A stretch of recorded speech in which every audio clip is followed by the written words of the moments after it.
Hello, ladies and gentlemen, and welcome to another weekend of Get Good NA here. It's the rookie division up first. Your first match of the day will be Arcana Judgement versus the Hardrockers. I am Corbeck, joined here by Acronator to bring you some exciting Overwatch action today with Samter and DeLuca on our production side handling things. And Acronator, I am looking forward to these teams playing because what I understand, they're pretty good.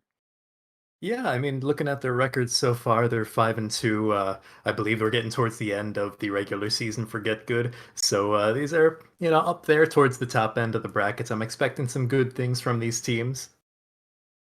Yeah, I'm expecting good things from him too, right? 5-2 is a solid record to be coming into this with. And like you said, the end of the season is approaching. So the pressure is on, right? You got to finish out strong. So a little bit of a matchup between a pair of juggernauts, for lack of a better word, here tonight. And it's always exciting to see how they handle this lower division play too. You see there on the side of Arcana Judgement, Carson, Captain Nibbles, JD got you, Hazer rounding out the starting four. And then on the back of the support line, it's Reverb and Nico Slayer. Oop, it's gonna. We might have lost Acronator there for a second. I'm not sure. Okay, all right, he's still good. I was a bit worried for a second. there was some dead air. I was like, oh no, we've lost him. But on the side of the Hardrockers, we have Oatmeal Viper, Ashbury, Mi Young Frau, I would assume, and Akko and A Goat right there. So for some reason, some German scattered in there in the NA division, and I'm not entirely sure why.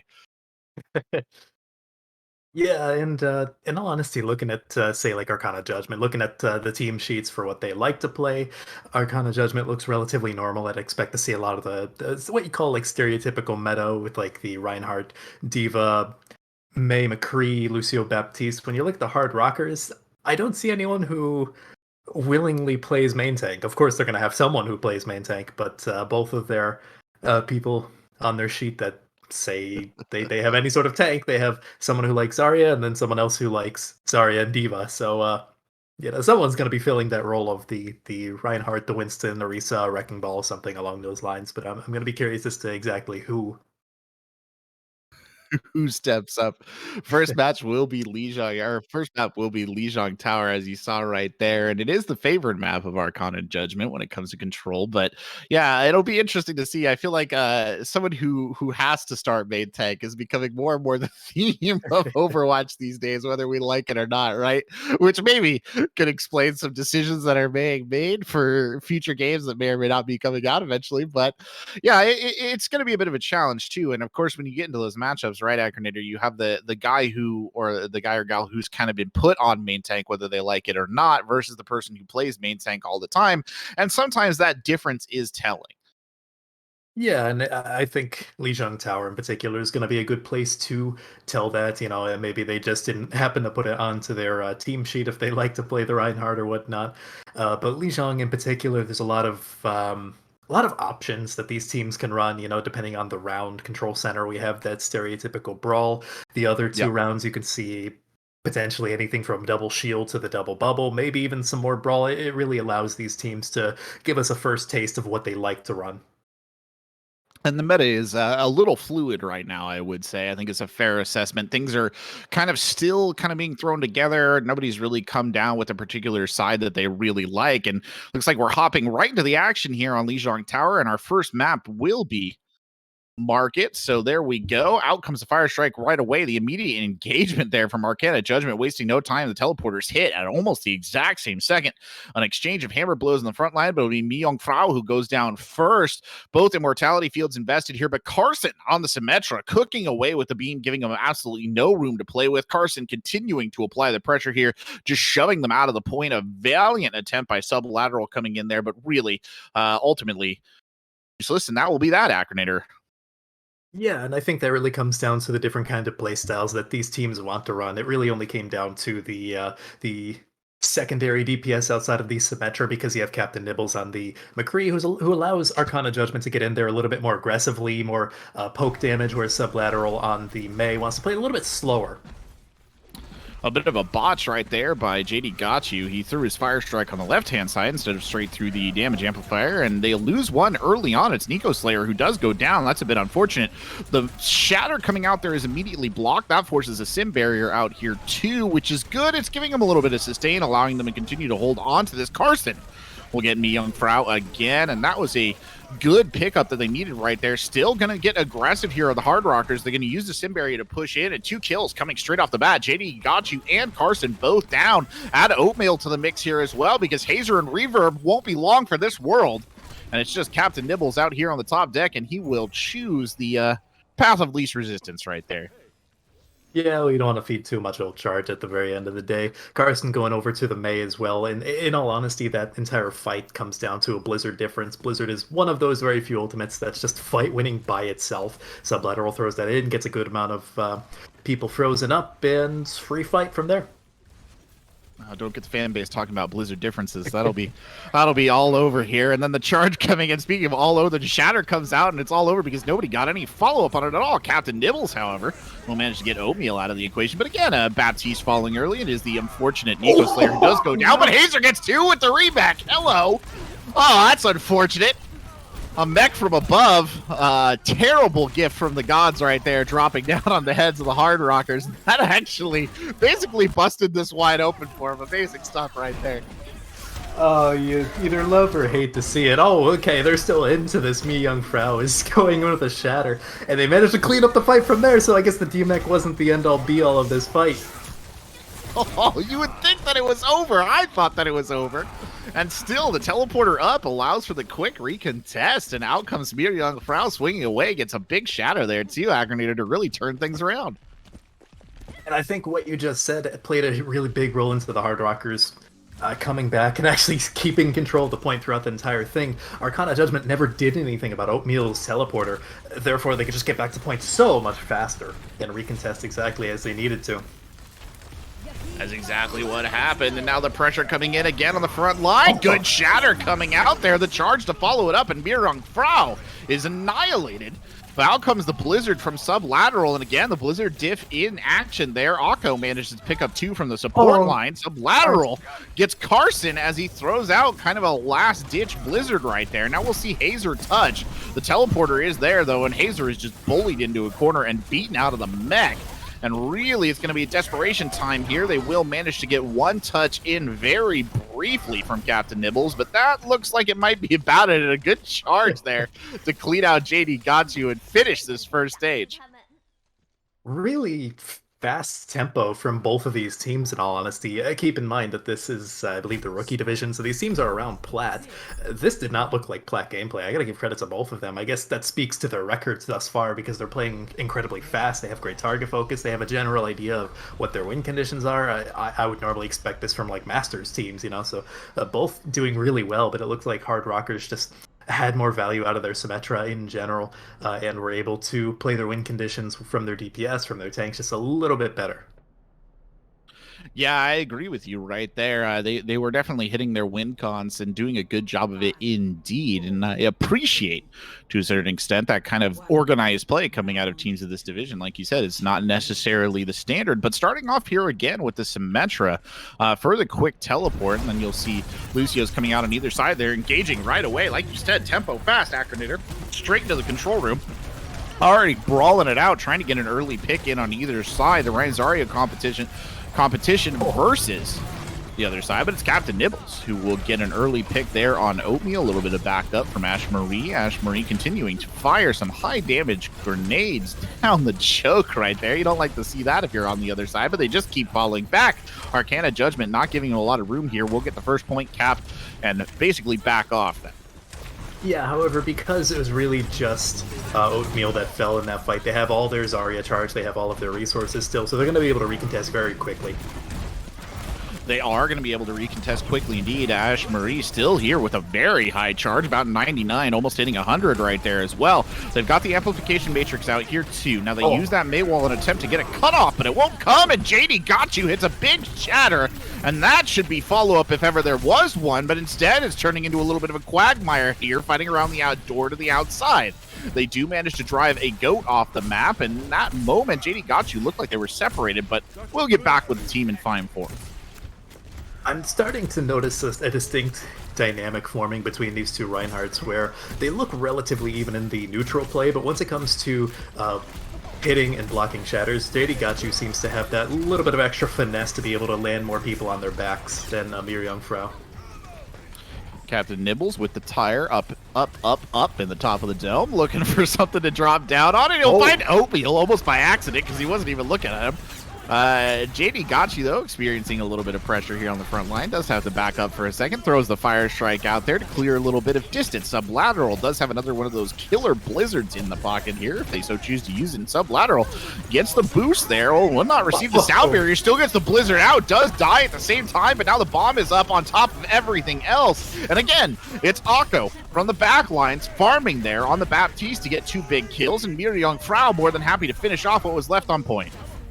Yeah, however, if you're Arcana Judgment, you're not too sad about losing that fight, especially because they're in effectively one-fight territory, you know, that magic number 85%. You do have a pretty strong hold here on this choke point for the time being for Hardrockers, especially with the Rip Tower coming in from Oatmeal, probably waiting for them to push a little bit forward. So Arcana Judgment have the time if they want to take a dry fight or two to build out some ultimates.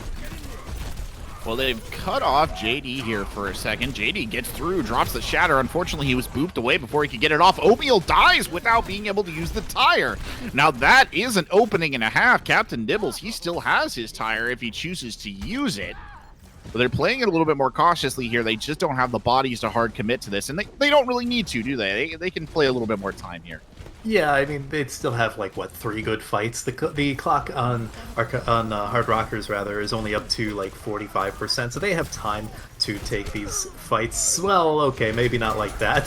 They don't want to lose people that early. Yeah, it was a Maywall that came in there, kind of disrupted things a little bit, and Nico Slayer now just trying to back up here and get a little bit of distance. Unfortunately, Sublateral with those icicles has just been kind of the Nico Slayer all night long, and Oatmeal is now back with the tire that he still has not used. Looks like he might be going for that cheeky flank tire. It depends on how Arcana wants to push through this choke point, how quickly, of course, Sublateral building up to that blizzard as well. Oh, dear. Oh, no. Oh, no. There it is, but Captain Nibbles already invested. The immortality field comes out and stops it dead. Oatmeal dies for the effort, but he does get Carson on the backswing. Still, Captain Nibbles continuing the reign of terror up there on the front line. And the high-flying Junkrat play on the flank doesn't really materialize into anything, but the enemy team recapturing the point and trying to force this final fight. They're really only going to have one more fight. Both teams are in one-fight territory, so this is pretty much going to be it within the next 30 seconds to a minute or so. When looking at the ultimates, I'd say Hardrockers has the potential to create a lot more openings. Sound barrier is down here. Maywall out. Amplification matrix in as well. No. But there comes yet another dreaded blizzard, but it's eaten by Hazer. An absolute monster play there from the Gobbling Diva. That'll save him a lot of hassle on the backside. Lateral firing off those icicles. You gotta watch out there, Reverb. They are shooting you with those. They are whistling by your head as we speak. Out comes the Diva Bomb there. No joy to be had from that. Hazer gets Jungfrau, though, with the remech, continuing the fight. Now JD got one with the shatter. Sublateral pushed into a corner and beat down. That's leaving very few bodies here, though. Ash Marie continues to just survive on this Zarya. The grab onto JD is huge. Captain Nibbles jumps on, and still Ash Marie will not die. Continues to hold on there. You see Hazer touch with the ball, just trying to lengthen the lifespan of this point, but really they don't have anyone in the area. The shatter comes out, the charge into Hazer to finish him off, and a last-minute desperation touch by Nico Slayer on the Moira will not keep it alive, and JD Gatchu cannot get in either. And the Hardrockers will take map number 1. That control center was a complete roller coaster. I have to give a lot of credit to Ash Marie there. The Zarya play was fantastic. Keeping alive for as long as they did and putting in as much damage as they did for as long as they did is just the pinnacle of good Zarya play. In all honesty, keeping your charge, especially when you're like consistently 95 plus, is just a complete fight turner by itself. We often talk about how a long charged Symmetra can just be this microwave, but I think people forget that Zarya can be basically the same, except with double the HP. Very true indeed, and they did big work right there on Ash Marie, just getting out of the fight and maintaining the charge. It's such a valuable aspect of that Zarya play that I think you're right. Some people just forget about it, right? Sometimes it is better to just back up, and it's another impressive thing down here too at this level, because you don't see a lot of teams. I mean, still okay, we're getting into the Plat region. It gets a little bit better than it would in Gold, but still a lot of teams struggle with the idea of disengaging. So it was good to see someone who had the sense to just back out when needed. Yeah, definitely. Coming into this next round, however, I believe it's going to be Escort, the next type. Looking at these teams' favorite maps, Rialto on Hardrockers versus Junkertown on Arcana Judgment. I'm not entirely sure which one we'll actually be going to. Personally, I'm partial to Junkertown. I love me some good sniper duels, but I don't know if we'll actually get to see that. Yeah, I don't know. Junkertown, one of those maps that it's a love-hate relationship, I think, for a lot of people. Though you could actually probably say the same thing about Rialto now that I think about it. It's one of those ones where some people are like, "Oh, this map is the best. I love that map." Other people, "Oh God, no, never." Never, but it'll be neither of those because it'll be a map that is universally loved. It will be King's Row as our next map. So that is neither team's favorite, but truly every Overwatch fan's favorite at heart. There, an absolute classic of a match and a good one, I think, for these teams to go to. It's good for Arcana Judgment, maybe to settle down a little bit after that Li Zhang, and it's good for the Hardrockers as well. Yeah, definitely. Let's them play more of that brawl composition that we saw. Both teams looked comfortable on it. Both rounds had moments of closeness for both teams. Hard Rockers, of course, edging it out just a tiny bit more. Looks like Hard Rockers will be going on the defense first. So they'll get the opportunity to set the win condition if they can hold Arcana Judgment at any point throughout the map. Otherwise, it's going to be on Arcana Judgment to have a good offense and pull through in that. It looks like we might have some subs coming in, We if do. the chat's to be believed. I think it is to be believed. I hope it's to be believed. He's in the lobby, so Lock, you wouldn't lie to us, would you? No, Watercliff is coming in for our in for Arcana and for Reverb, I believe, and then Viper will be coming onto the lineup here for Hard Rockers. So a couple of changes there, sweeping some things up. A support player getting traded out there on the side of Arcana, though I don't necessarily feel like the support player was necessarily a problem, but maybe they have something they want to run here. It's the kind of swap I feel you would make, Acronator, if maybe you were thinking about bringing in a Mercy on a map like King's Row or something like that. But then again, that would necessitate moving away from the brawl that you were talking about. Yeah, there are some niche strategies here and there that you can pull out on King's Row, possibly like a Far Mercy if they wanted to. It really depends on Yeah. the comfort zone. Um, right now, we're seeing basically the same thing, aside from Hard Rockers, who they are on defense. So are they actually running out on a Reinhardt Roadhog? They are? No, the Roadhog is still in Yeah. spawn. Do not be Oh no. debated Come quite yet. on, go. He can do it. He can, you know what?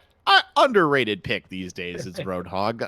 He's got some serious fragging potential if you use him right.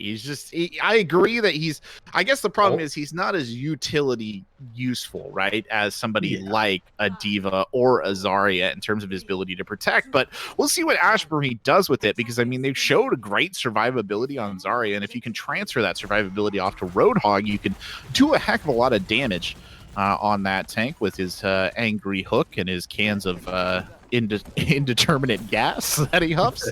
Anyway, Captain Nibbles here up on the high ground with the rest of the crew. They're going to take the long looping rotate up here to the far high ground. Rarely do we see teams make this particular approach, but sometimes they will take that option. They will continue to go, and it looks like, yeah, they're going to make the jump to the other side as well. So a little bit of Spider-Man-esque leaping here from building to building on King's Row, and a little bit of miscommunication as well, because it wouldn't be a game without that. One team wanted to go down the stairs, and the other team wanted to keep going round and round, but now now they are just killing time here at the moment and killing a turret as well. And they will finally drop to engage. It's a good Maywall coming in. Great flash over the top there. Ash Marie does trade one out. Oatmeal, though, immediately goes down there, too. So the defender is definitely being put on the back foot here. Akko continues to be a fragger on that. Baptiste does add one more kill to the count. And they will keep going here. Another good flashbang in there. So much pressure being applied to Ash Marie. Finally goes, and Hazer gets another one with the remake. Hazer is just the lord of remakes right now. Another flash trying to go over the top of the shield. Won't quite find it. They got the high noon in the pocket here as well.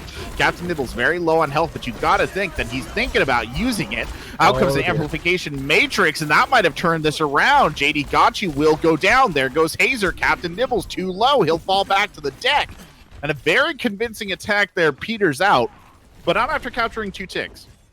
Yeah, you gotta feel pretty good about that attack if you're Arcana Judgment. You still have plenty of time, you have a good amount of ultimates, basically like 4.5 ultimates coming up online within the next 30 seconds or so. Hardrockers had to invest both support ultimates as well as getting the Hog to swap off, so you don't have to worry about a whole Hog anymore. So Arcana has a convincing attack ahead of them if they can play their cards right. Oh, well, that's not. Yeah, oops. Also a mistimed shatter there as well. I think Mir Young Frau got a little excited as Nico's Slayer unfortunately meets the receiving end of Akko, and they'll back up here again, Acronator, so all drums to beat the retreat. Yeah, however, when you look at what the defense has now that they don't have the shatter, it's really just the high noon. They're not going to be building anything up towards even the mid-fights coming up, and they have nothing to deal with this blizzard.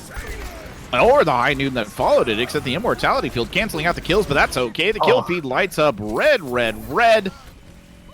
And that will be that. A quick take there. It took them a little while to kind of get it down, but that last fight was nothing short of clinical. Yeah, definitely. Like I said, they had plenty of time, they had plenty of resources. Arcana Judgment doesn't have to rush this. You know, they do have to worry about the clock a little bit because Streets phase is the perfect opportunity to stall a disgusting amount of time off the clock. But I like that they're pushing up here. They're allowing the cart to push forward as they are fighting in the meantime far ahead of it, backing up a little bit because they don't have their Lucio with them. But that's all normal. I'd expect this. Hardrockers really just trying to poke out, look for some ultimates to build. It was a good wall, but it wasn't good enough because the team responded perfectly to that. The Hardrockers just blasting their way through it to save their main tank, and Mir Young Frau rewards their faith by going ahead and getting a charge kill in there. Viper drops the tire over the top and annihilates Captain Nibbles. And once more, everybody back to the spawn doors because that is over. This position is exactly where Hardrockers wanted to be, is hold this very close choke point just after first capture. They're going to be able to stall this for as long as they'd like, especially with Viper on that Junkrat. That's a lot of area denial for a very small window. I'd expect Ash Marie's Graviton Surge to come out rather soon as long as it doesn't get eaten by Hazer. Caster Curse, maybe? No. Oh, no, because it's thrown inside the library. And Mir Young Frau gets 3 with a fire strike through that ball of death right there. Absolute tragedy for Arcana Judgment.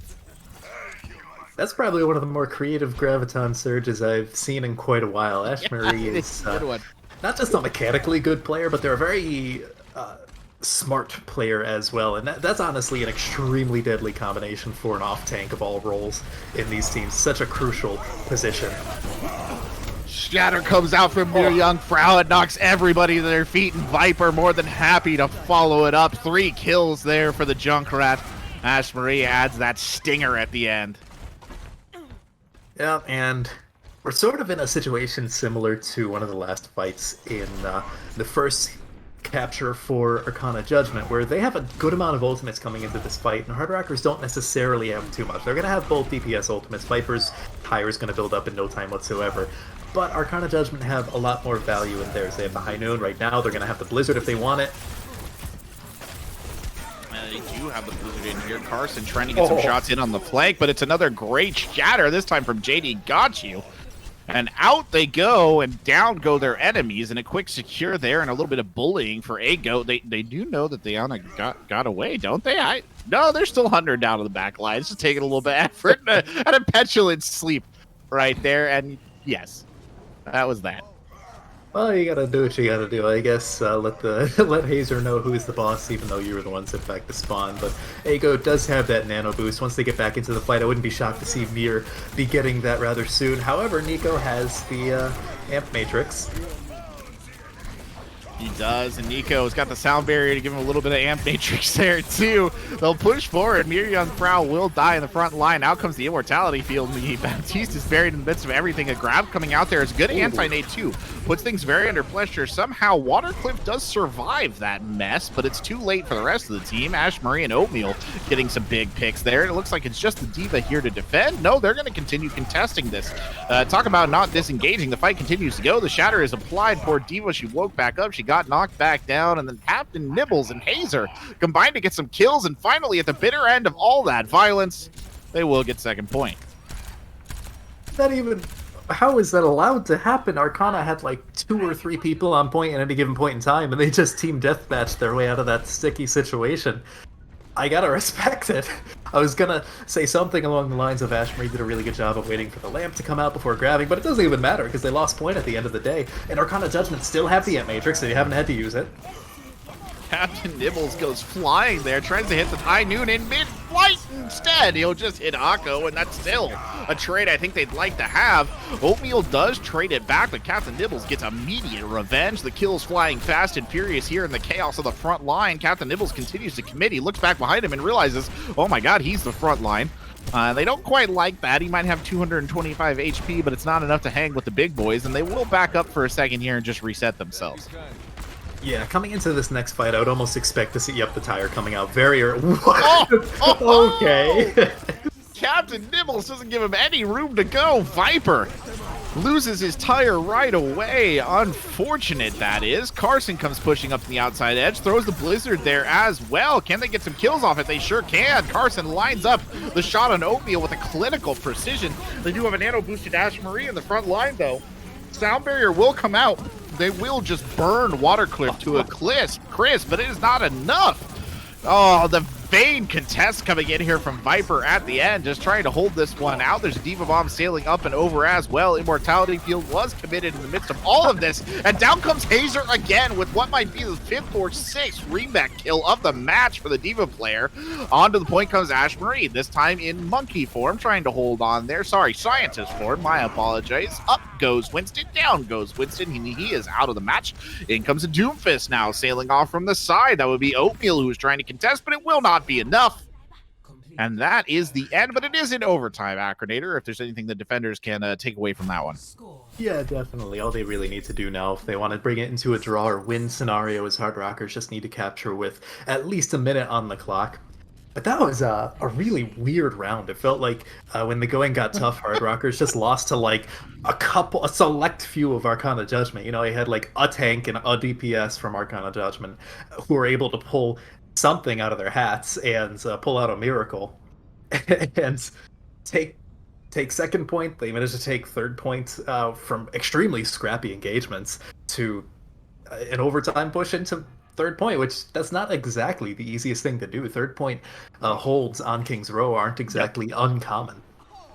They are certainly not, but you said it was just every once in a while an individual player would kind of get in there, the right man in the wrong place, making all the difference. Captain Nibbles picking off Viper's tire, I think, was a particularly solid example of that. And speaking of Viper, showing us a Pharah here, but I don't know if they're going to stick to that Acronator because they're not showing us a Mercy, and it seems a bit crazy to... Yeah, there we go.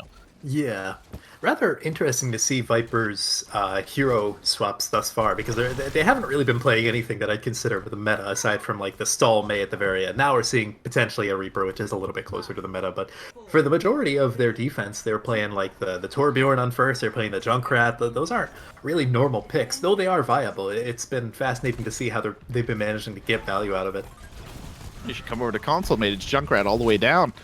He just gets kills for free over there because it's hard to aim on the other side. But anyway, Oatmeal diving here into the back line of the Doomfist, looking for an early pick. He will not find it. Nearly tries to take out the Captain Nibbles McCree. It will not land. Another punch coming in. That sends someone sailing back. And again, Oatmeal is denied, and that is unfortunate here. The Doomfist, the ultimate assassin, will finally, I think, get one. No, he will not. He goes in again, and he's nothing if not doggishly determined to get someone down with this There we punch. go. There you go. Finally, Captain Nibbles falls. At that point in time, it almost felt personal for Oatmeal, if I'm being honest.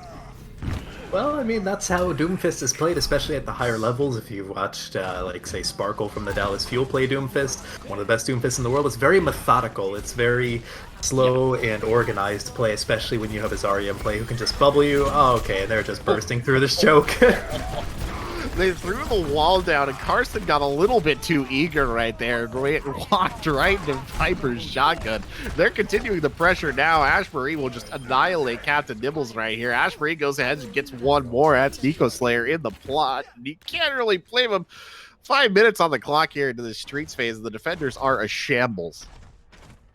Yeah, that's, I think Carson bit off a little bit more than he could chew. He got the Reinhardt as he wanted, but Reaper was not on the menu, so to speak. But coming into this next engagement, probably towards the middle of the Streets phase as Arcana wants to regroup, I'd expect to see definitely the Blizzard come out from Carson rather soon. Ashbury definitely wants to toss out this grab. Oh no, there it is. The grab comes in. The damage isn't there to back it up. Well, there's a Doomfist ult in the midst of everything, and Oatmeal will get a couple of kills. He'll add one more to the total. Does a little bit more juggling in the back line, because why not? Goes ahead and finishes off the May and a Doomfist play right out of the textbook. He just finishes them off one by one. The methodical killer that you were talking about right there, Acronator. Yeah, you can't allow Doomfist to just run amok on the field. You really have to deal with them in some way. That's probably going to be Captain Nibbles' job, just because of the flashbang and the poke damage from range. So it's going to be difficult, don't get me wrong. Oatmeal's been playing very slippery all round long, especially with these Zarya bubbles coming left and right. Now Arcana Judgment's in a little bit of a more sticky situation. They have both DPS or support ultimates, but they don't have the Blizzard anymore. And out comes that, and it's immediately canceled out of. JD Gotchu, meanwhile, turns the amplification matrix straight into a kill. Now Hazer and Nico Slayer here will combine for a couple of deaths themselves. Oh, the freeze coming in there on Ashbury, and the defenders managed to win the fight and hold strong despite Viper's, well, rather, I don't even know what to make of that ult. It wasn't very good. Let's just put it at that. It was cheeky at the very least, but it doesn't really, it doesn't work when a McCree's staring straight at you the entire time. Like, you gonna do it? You gonna do it?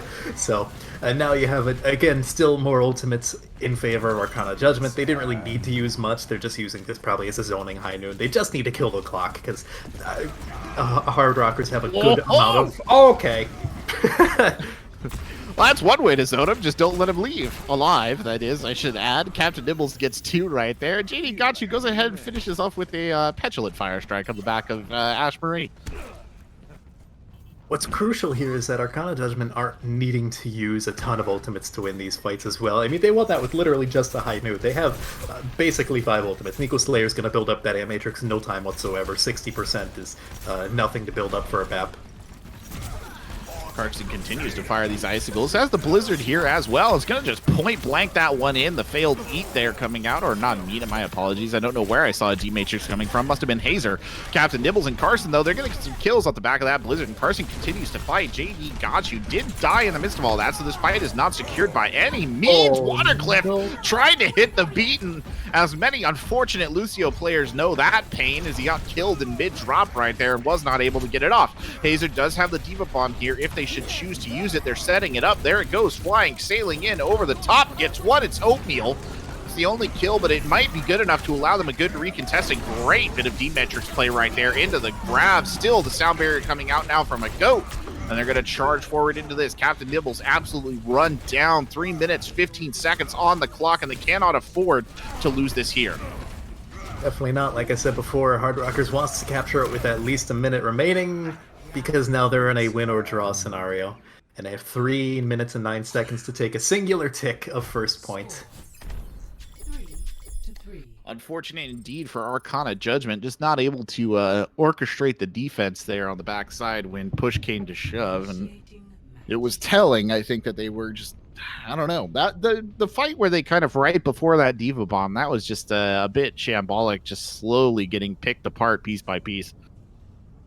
Yeah, there were times where, say, Carson would get a good May wall and he'd push up a little bit too aggressively, where I know the thrill of trying to get a freeze off onto a Reinhardt or a Diva, but sometimes you have to respect the enemy DPS, especially when it's A Doomfist, for example, can just punish you in 0.5 seconds. So it would usually would end in Carson falling rather early when they probably would have wanted that May to stay alive a little bit longer in the fight. Seeing a little bit of a potential different look from Hardrockers now in their offense. They're teasing the double bubble, now the super monkey ball. I'm not sure what they actually want to run, but they're on the offense and they have 20 seconds to figure it out. Well, on the other side, the swap coming in, Watercliff is going over to the Brigida, which is a bit of an interesting choice. General rule of thumb is usually you want the Lucio in these kind of brawl compositions just for the speed boost. And you're going to have a hard time matching the healing output of Akko there. Well, never mind. You're still going to have a hard time matching the healing output, but maybe not as much as if they were on the Moira. Still, backpedaling already. They've just got to get one tick here, 3 minutes to do it, and they are straight on, no holds barred, brawling up into the front. Oatmeal dives in on the Doomfist, looking for just an initial head-on pick, will not find it. Akko's Immortality Field does go down, so the pressure still here on the front line. JD Gotchu's shield could not survive. It's like a piece of paper in a windstorm at the moment compared to the amount of damage that's being directed his way. Hazer, though, does find Oatmeal, which maybe will slow this down. The shatter coming out from JD Gotchu, and there comes the rest of the team. Ash Marie here is in serious danger and will die too. So for the cost of the Reinhardt, they do manage to hold on to the point, but they need JD Gotchu to get back as fast as possible. Yeah, and this is kind of where the Lucio does hurt, but I can see why they chose the Brigitte, especially expecting Oatmeal to stick on that Doomfist. They can protect the backline a little bit more and not allow Nico Slayer to just get one shot, potentially. Okay, well. Oh, alas. The Brigida not enough there to save the day, and it will be Captain Nibbles who falls again to his perennial nemesis here. The Fist of Oatmeal. The Diva Bomb sailing up and over, looking for a kill. It will find Akko. That's a good pick that they could get right there. The sound barrier was invested here. Now comes the grab. Hazer does manage to keep it alive with that bomb, but no! Oatmeal slams in from above. Hazer gets a kill on Mere Young Frau. Watercliff claps back as well, and they might hold on to this. Hazer surges forward, and the Diva player making some huge plays to keep the dream alive here. Both teams crucially had to invest a lot of ultimates because they both wanted to win that fight, but Arcana just had a few more resources, and that really came down to the Blizzard, especially that's freezing everyone up after a beautiful space jam, as it were, from Hardrockers. But now they really only have the Shatter, so unless Samir can find something, it's going to be a little bit difficult for the next minute. Oh, but the two picks come out real quick there. Oatmeal and Viper, the double DPS destruction. There on the front line. Akko trying to keep the tank up through all of this, and they're just going to throw the shatter. JD Gotchu. He's not about that ult economy. He's just a bye right there. And he'll smash it down, and now Ash Marie gets killed in the tail end of that fight. Seeing a few swaps come in as well. Mostly Oatmeal off of the Doomfist onto the Hanzo. So looking for some more of that random kill potential, I suppose. He's probably not going to build up dragons in the next 45 seconds. Okay, this is not looking too good. We're getting into one fight territory here for Hardrockers. Viper goes down again, and now there goes Oatmeal. The GPS just cannot stay alive here in these fights, and it looks like Hardrockers are staring down the barrel of a draw here after being unable to complete this first point attack with 3 minutes left. They'll push forward now, and it has to be good here. The amplification matrix coming out. They're trying to separate off the main tank, but they don't have a lot of ults to use. Out comes the Blizzard there, just zoning him out. Hazer and JD Gotchu get some more kills. Hazer continues to fight like a man possessed, but it's a very good grab from Ash Marie. Unfortunately, Captain Nibbles just dinks him in the head as soon as they get into the fight now, trying to keep Oatmeal alive. Now it's Akko's turn to jump into the pit, tries to get the Coalescence out, loses it immediately, stunned from about 6 different directions at once, and that I think will do it. No, there will be a touch. Ash Marie comes sailing in on the ball and is pushed right off, and Arcana Judgement will pull out the draw on King's Row, a draw that they had no right to get, I think is fair to say. Absolutely, they pulled that out of their hats in a very special way, and I think a lot of that had to do with the Brigitte pick. Ironically enough, we were questioning it earlier. But the rally armor at the very end there, at the very final fight, really helped turn the tide because it's so much extra armor to deal with and so much damage mitigation that it just allowed everyone on Arcana Judgment to stick to the point. They didn't have any unlucky picks, and they secured a draw. They're in a pretty good position still. It did. Well, the cards favored Arcana Judgment right there, but Hardrockers still have the lead 1-0. Back with the third map in our series, this rookie division matchup here on GitGud right after this.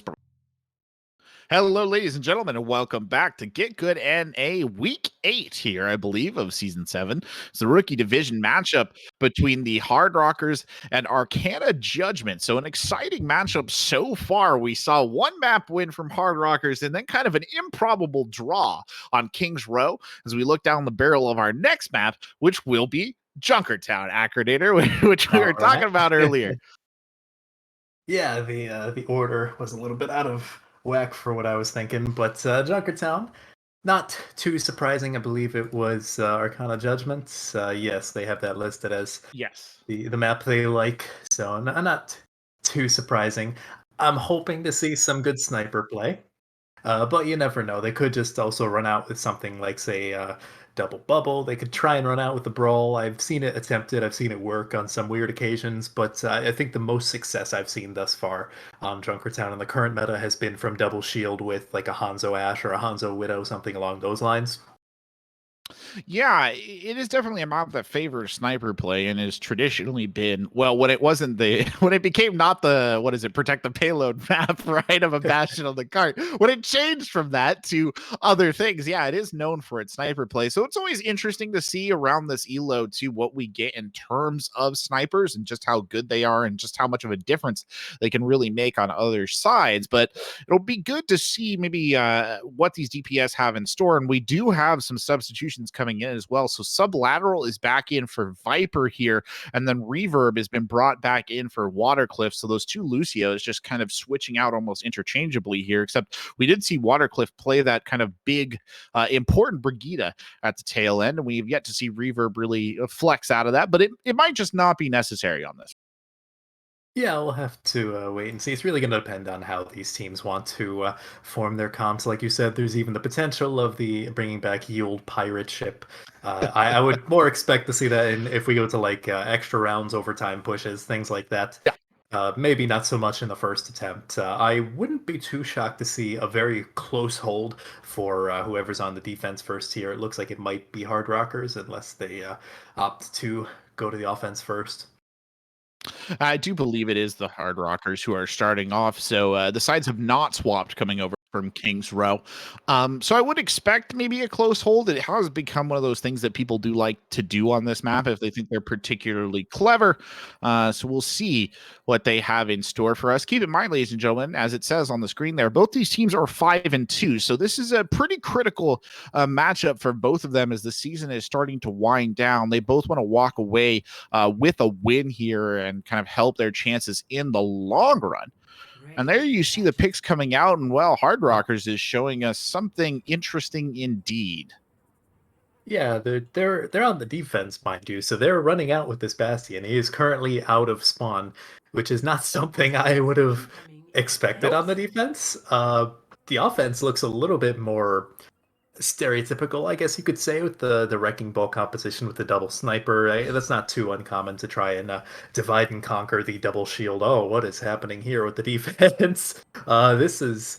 I know we were saying close hold, and I know we were teasing the pirate ship, but I this think that's is exactly what we're about to see. Oh, Lord. this could either work incredibly well or fall apart in an instance. It's really going to depend on the DPS from Arcana Judgment, particularly Carson. Oh, a Diamond console team that I used to play on like to do that. Yeah, that's about how it went for us, too. Some laterals just carried off the edge of the map or into a wall by JD. Let's start things off there. That's just, defense is broken. Squad broken. Everybody rally back up. It was cute, but unfortunately not cute enough.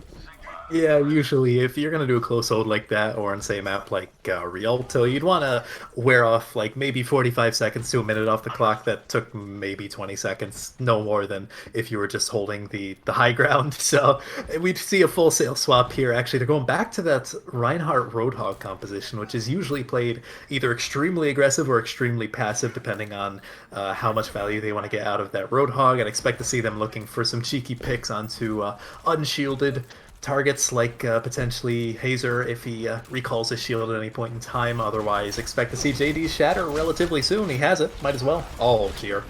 Well, there goes Hazer. You spoke his name into being, and thus you spoke his death, but still. The rest of the team there to clean up some kills, and Ash Marie is bullying the Widowmaker in the backline. The classic Roadhog assuming Diva's attack patterns there, as you so like to see. Yeah, pretty swift cleanup, pretty swift first point in general. I mean, 5-minute time bank going into Junkertown second isn't exactly the norm. Carson failing a bit with the wall climb, but that's basically everyone's experience with Hanzo in all honesty. And some pretty strong early positioning here for the offense. It's okay. No one saw. Definitely the stream was not watching that, Carson. It's fine. He turns it around. He gets a kill on Mir Young Frau. There as well. You see Carson get another one on Oatmeal, so his quest for redemption continues in fine form there. Oatmeal does get res back in by Akko, has actually been relegated over to Mercy duties, which does seem a bit of a shame considering how effective the Baptiste was on previous maps. Amplification Matrix coming out on other side, and wow, that'll just push the fight straight forward there. Hazer trying to hold an aggressive frontline position, but he's brutally punished for it. Carson trying to make something stick in the midst of all of this, but really it's just the dying efforts here at the end of this battle. Carson knows he can't get out. Oh, no, never mind. He might get sped through if he chooses to run. Yeah, they should be able to get out, but Nibbles will not, which is rather tragic and hilarious at the same time. Rather fascinating that Mir found, like, what, 2 kills with that Fire Strike? Because that Amp Matrix was from Nico Slayer on the other team, so I don't know exactly how they managed to get a 2K with the Fire Strike. But you take those if you're Hardrockers. You do have a bit of a rotation coming here from Arcana Judgement. I'm not quite sure what they're going to do once they get up here, but they're here. Well, apparently they're going to hit each other with their respective hammers. Ash Marie is just playing in the background, I think still hunting Widowmaker there, and someone give that Roadhog some boosters. Mir Jungfrau goes in for the charge and won't find it. Gets lifted up into the air. Oatmeal tries to cancel that out, but it will not be enough to save the main tank. Oatmeal unleashes on the high ground, but it doesn't do anything there either. Oatmeal is pummeled into the dirt. Carson continues to clean up kills here on this Hanzo. Is it enough, though, because Mir Jungfrau has been rezzed in the back line. Up comes the Reinhardt, swinging away. There's a little bit of an eat right there, and then Nico Slayer finishes him off, and the cart will now wheel away round to complete second point. As funny as it is to watch Ash Marie go on hard flanks on Roadhog to solo out Captain Nibbles, I don't think it's working the best in a team play perspective. They're a very mechanically gifted player, but the off-tank's job is not necessarily to get kills as much as protect their team, and taking out solely the enemy Widowmaker is probably not the best way to protect the team when the fight's going on elsewhere. It's starting to look a little bit like the kind of Roadhogs you run into in ranked, if I'm being honest, but Ash Marie dies. Speak of the Roadhog, there is the Roadhog in the kill feed, and just quick kills following it up right there as well. They just clean up on the high ground. The Amplification Matrix is doing no good right there. And it does look like a bit of a pause here from Ash Marie, who's trying to, I think, taking the switch? Yeah, maybe. Sublateral does die in the meantime. Yeah, so the defense is a little bit in shambles as they're trying to figure out their composition. A Winston Roadhog is the stuff of nightmares if you're ever played comp. But the Super Monkey Ball is a legitimate composition as long as they can capitalize on their dives, which a little bit less than coordinated there. Yeah, I wouldn't necessarily call it a dive, more like a bunch of people jumping into the pool at a series of staggered times, but that's fine. They continue to try and make this work. The sound barrier is invested here. This Valkyrie is doing the work of 10 right now, keeping the monkey alive through all of that, allowing Jungfrau to start firing away there with the Primal Rage. That will result in Carson getting brought down. They continue to go here. Keeps the Primal Raging Winston still going. Finally, it does look like Ash Marie will be taken down on the cart. I don't think they ever got rid of the Winston. No, he's still alive. There he finally dies. Captain Nibbles point blanks in here, but here comes Oatmeal. Oatmeal with the blade. Oatmeal with 4. Where did this come my from? Lord. I saw the Genji pick, but I just completely dismissed the concept of getting any value out of the blade. Okay, Oatmeal proving us wrong. Of course, he desperately needs healing because he is incredibly low HP, as you can ask any Genji you might run into on the ladder. Regardless, that 4K single-handedly turned the fight around in their favor, and now this is a reasonable place to hold. The time bank isn't incredible, but it's not awful either for either team, so it's workable now for Hardrockers, coming from nothing and making something out of it. Ashbury does get stunned right there, but manages to roll away to safety. Picks up the health pack in at the moment, and then goes back for another roll. And up over the top, the mines coming out here as well, and the slam. He's got a goodly number of the enemy team cut off right there. Ashbury gets 2 kills. JD Gachi trades out with their fellow hamster, but probably not going to make too much of a difference here, as Hazer is just tickled to death at the tail end of all that. Yeah, now you're starting to see a stabilization for Hardrockers, because like I said, this is a good place to hold for defense. They can engage early as Arcana wants to push out from that high ground towards their spawn up to the actual path on third points. They have some ultimates that they're going to be able to cycle through as well. They have Mir with the Primal, who had pretty strong Primal mechanics earlier when he used it, as well as Sublateral coming up onto the pulse bomb. Now JD Gachi throws out the minefield there on point. Goodbye, Mir Young Frau. He hardly knew ye. The hero of the hour, Oatmeal, too, quickly finds his way to the respawn room right there. Up and down goes JD Goat on the slam, or JD Gachu, I should say, and they continue to fight out here. Really low health there on the Wrecking Ball will mean that Ash Marie goes back to the spawn, and now another attempt by Oatmeal to be a hero and make some big plays. He's still alive in the general area. He did get an Eagle Slayer down. That's allowed enough time for Mir Young Frau to come back with the Primal Rage, doing some goodly juggling here, trying to get somebody with it, and we'll find Reverb, who does apparently also play for Gita. Mir Young Frau managed to make it out of that with 200 health, and now getting pilled back up by Akko, who did a really good job of sailing back in with another huge Valkyrie to keep the team in the fight. Now 10 seconds on, Captain Nipple's dying. That might just about have buried it. A really good push from Arcana Judgement, but I'm not entirely sure if they're going to be able to capture this final couple meters, especially with Oatmeal having another blade, and they don't have the beat to deal with it. Oatmeal pops the blade. Oh. There goes Nico's Slayer. As quickly as he got there, he has shown the door. Doesn't even need to use it on Reverb, just puts it away because apparently the battle is over. Oh, no. The High Noon coming out there, the deflection coming in, but that's okay. They don't really need it. They still continue to fight here, and it's the last-ditch effort of a dying sun, and that will do it for Arcana Judgement. That went from incredibly dicey for Hardrockers on their defense to completely winnable in a single fight. Really good defense. You know, at the same time, Arcana Judgement got it within like what point-something meters of the final push there on third point. So it's not necessarily the easiest thing, but there is a win condition for Hardrockers now. If they can push it there, they win. There's no more extra rounds.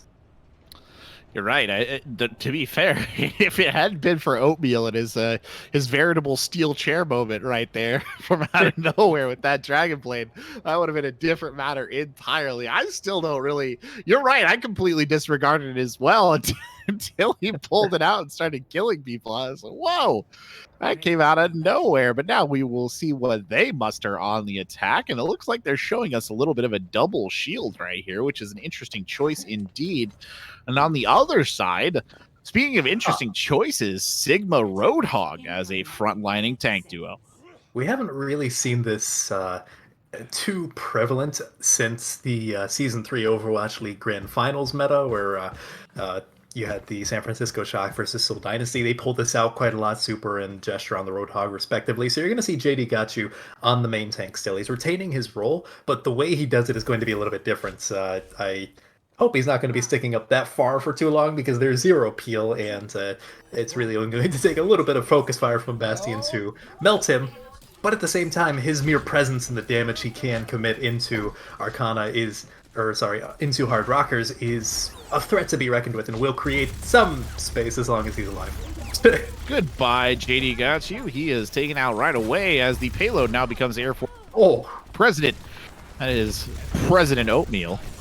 Right there on the point, continuing to push forward here. They're sailing along, no hassle at all. Up comes the shots onto the high ground. Oh no, Carson, you looked into the sun too long. The same can be said of Captain Nibbles. They'll return Carson to life, but will he meet his fate here? No, Oatmeal pulled out of the equation, gets back on the cart, will die, but he's done more than his fair share of work. go in peace, friendly robot, or unfriendly robot as it would be. Ashbury continuing to fire here on the cart, and it's a little bit of a brawl now. Sublateral did manage to get Carson down in the midst of all of that. They nearly managed to finish off Reaver, but it's a desperate stall attempt coming out here from JD Got You. Out comes the beatdown Bongo. Mir Jungfrau gets one in the midst of all of that. That triggers a Transcendence from Nico, who just kind of keeps things moving here. Mir Jungfrau will be beaten down, and at 3.77 meters, they were so close. Wait, they're not done yet. Oatmeal got two with the tank. Oatmeal, he's got another steel chair in the pocket in the form of a tank, and he pushes it through. Actually, mad. What is happening right now? The Genji gets a 4K, completely saves their third point defense, and now a 3K with the tank mode, with no one else on the point to take first point, and they didn't even need to invest any other ultimates. I mean, going into second point, the Bastion is definitely not as optimal as he can get away with on first point, so probably the next available opportunity they're going to swap off of it. But I mean, he has all of his free reign as long as he's still alive on second point, and the cart's just still moving. They have the Gravitic Flux if they want it. A questionable whole hog coming out right there. Mir Jungfrau throws that rock, tries to get one with the accretion, won't find it. Oatmeal does manage to get a pick here. Sublateral alive somehow in the midst of all this chaos as JD Gachu gets res back in. Can't hit the hook though. Oatmeal still clicking here. Ashbury will go down. Oatmeal still alive, falls back. By God. There is nothing that the Bastion cannot do at this point in time, including survive near-death situations. He is a veritable wrecking machine, as it were, I guess, because he's somehow survived a Sigma and a Roadhog directly in his face. At this point, it's really going to take a couple ultimates to take down Oatmeal, because he knows how to survive on this Bastion. This is definitely something they've practiced, which is hilarious and terrifying at the same time. Oh, and there goes Oatmeal again. He's playing into the Gravitic Flux, just cleaning up kills. They can't stop him. He's on the high ground. He's got 4. What? This is obscene. Yeah. If you have young children at home, time to turn off the stream. Or at least just listen to the audio. Cover their eyes. My God, it shouldn't be done. It's evil.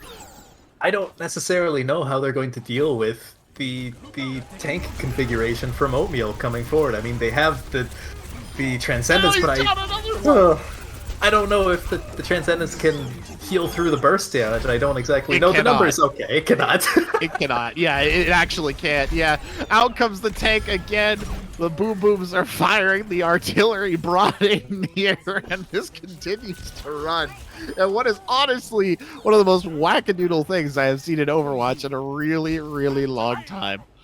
You may ask why I like Junkertown, and this is the exact reason why. You get to see just the craziest compositions, and no one bats an eye. And now, coming into this final point, I mean, when you look at the ultimates, especially the tank ultimates, Hardrockers seem to have a slight advantage. Coming into this, they're going to have the whole hog.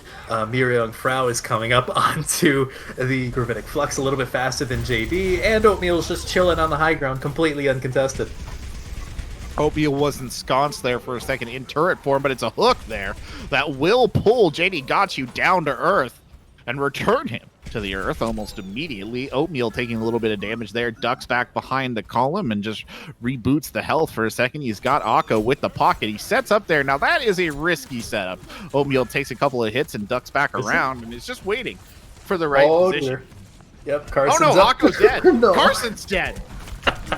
Oh, this is a clown fiesta if I ever done seen one. Ash Marie tossing out the whole hog, and they're just, the cart's still going this entire time. They got 3 minutes. Yeah, it's been moving. It's really not stopped. What a hook from Ash Marie. Nico Slayer, he's been on the receipt of a number of unfortunate kills.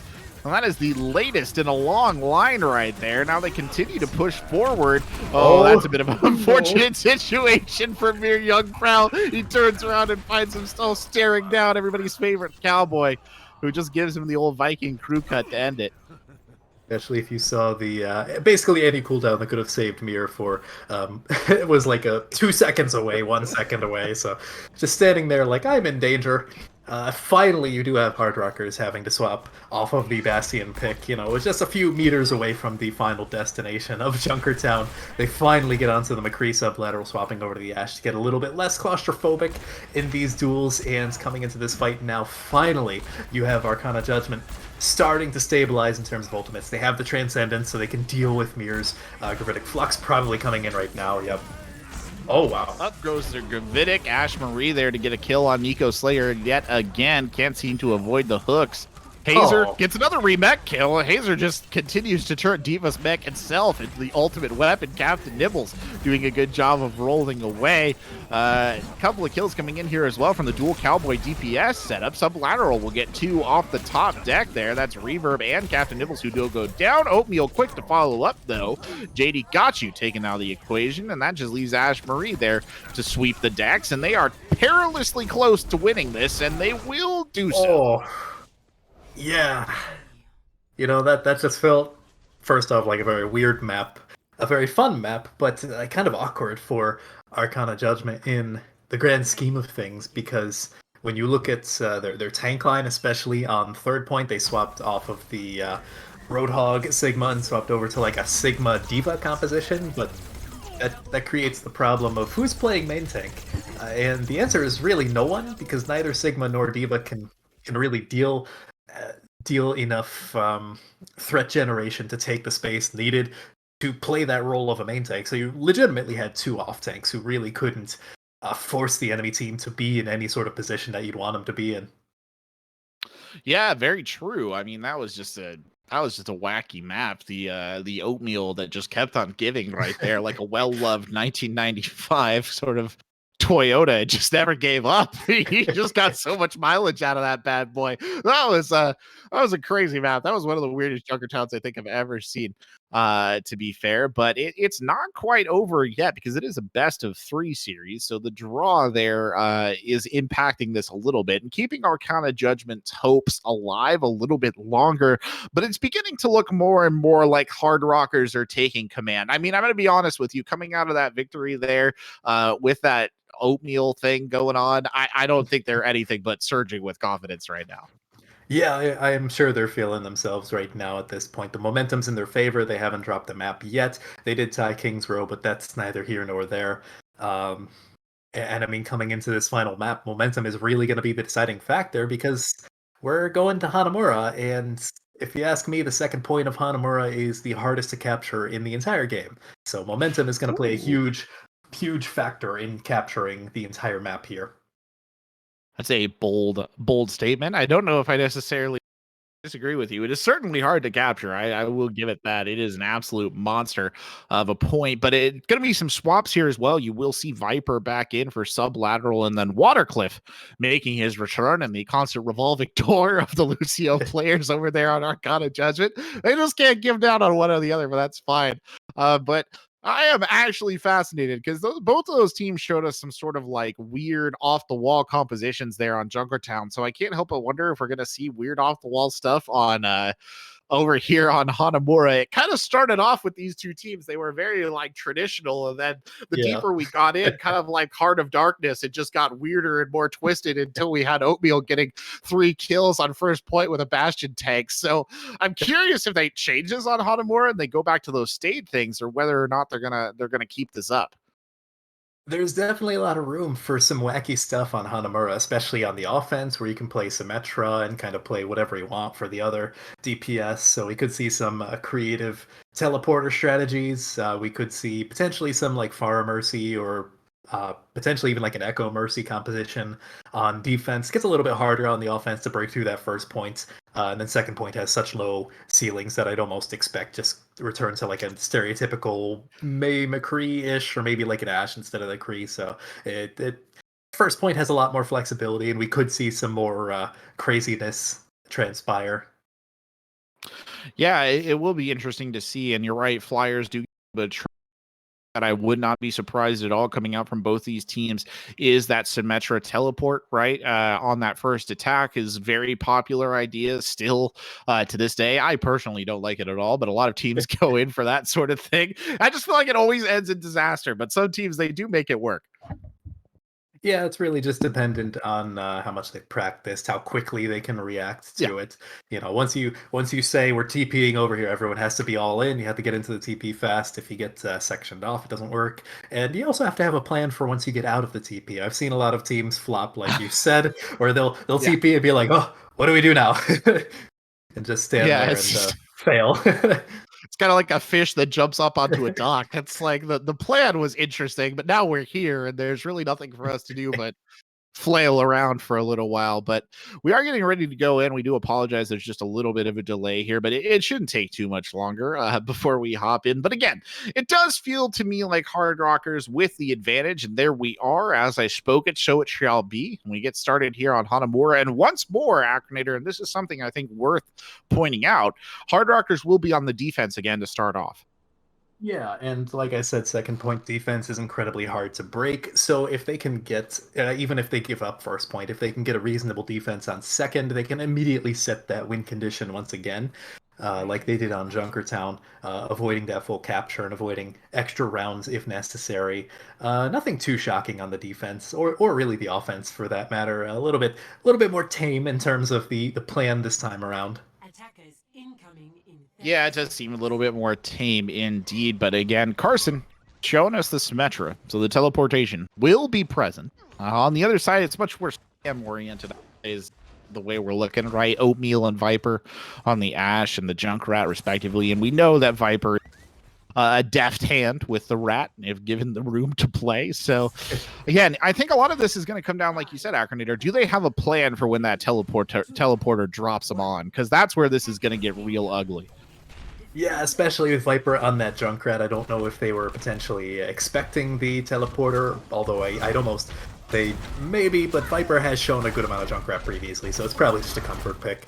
Okay, so they're going to the top left.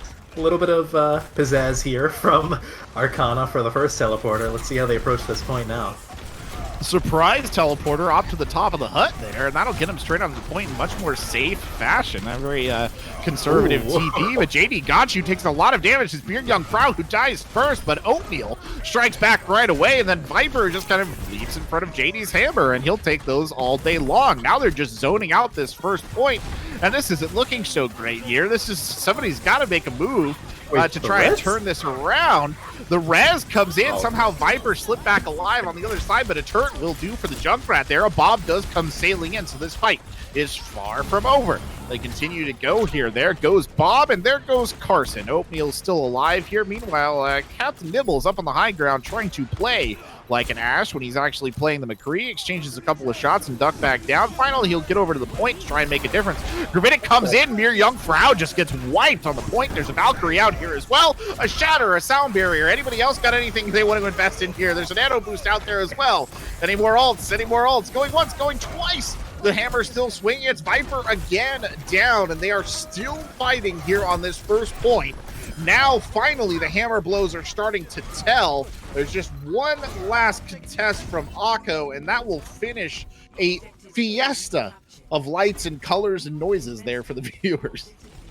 Yeah, and this is just about the best time bank you can hope for. Anything like 4 minutes plus is really good for Hanamura second, because I expect this to be whittled down to a more human time bank as this next attack comes forward, as it's probably not going to happen within the next fight or two, just because of the defender's massive spawn advantage. Then again, I've been proven wrong before, so let's see how they approach this. Oh, teleporter out, barrier out here as well, just trying to set up for the high noon. Unfortunately, Captain Nibbles find anything with it, continuing to fire off the high ground. Did have an amplification matrix there as well, but it's the unfortunate Viper who gets caught looking, and they'll throw a Diva Bomb down on top of the Sigma. He gets killed again, and that's what? Hazer's 8th remech kill of the night. Hazer just continues to drop mechs on top of people in a most dangerous fashion. OSHA would not approve. Unfortunately, they wouldn't approve of Mir Jungfrau getting plastered to the wall either. They might approve of a 22-second time bank on Hanamura, though, because that is nothing to scoff at. Yeah, definitely. I've been proven wrong before. That was a really solid offense from Arcana Judgment, and that's exactly what you need to do if you're playing Hanamura second. You need to have first off a really strong plan of what you're going to do, what ultimates you're going to invest in, what order. But you also have to make sure that you can kill people faster than you're losing people, as well as just prevent your team from really losing anyone, because at that point, if you start losing people on Arcana Judgment, you have the problem of the defense is going to come back so much faster, and you're gonna slowly whittle down, and that never really got to that point for Arcana Judgment on their offense. They really set almost a record pace, if I had to guess. Yeah, to be honest with you, Hardrockers just looked a little bit shell-shocked on that second point. I mean, where you saw their positioning there, when that teleport came in, right, and they were kind of dealing with that high ground contest. They were not fighting together at all. I mean, they were split 6 different ways. The Ana was on high ground. I think it was, who was it? Ash Marie was over up above the entrance. Viper was just wandering out on the point, looking lost and confused. It was just a bit of a mess on that end, which was interesting to see, if I'm being honest, because that, I think, was more telling than anything else about just how effective that kind of rush first attack was. Yeah, and it looks like Hardrockers are going to be going for their own Symmetra, so probably trying to daze the offense. It looks like a different approach for where they're TPing. Captain Nibbles is very much in danger right now. Oh, run, Captain Nibbles, run! Actually, it was Watercliff who might be even more danger. Watercliff fly in, and Frau just takes both of them out with one fire strike. Unfortunately, they do have to go fight on the point now. Still down 2 there is telling, and Oatmeal, you can hear the beam sizzling with energy here. Oatmeal takes some damage. The Shatter comes in. He tries to kill Oatmeal, but he won't. Oatmeal lives. And JD Got You goes down. Carson falls quickly thereafter. And now the kings of first point are the Hardrockers.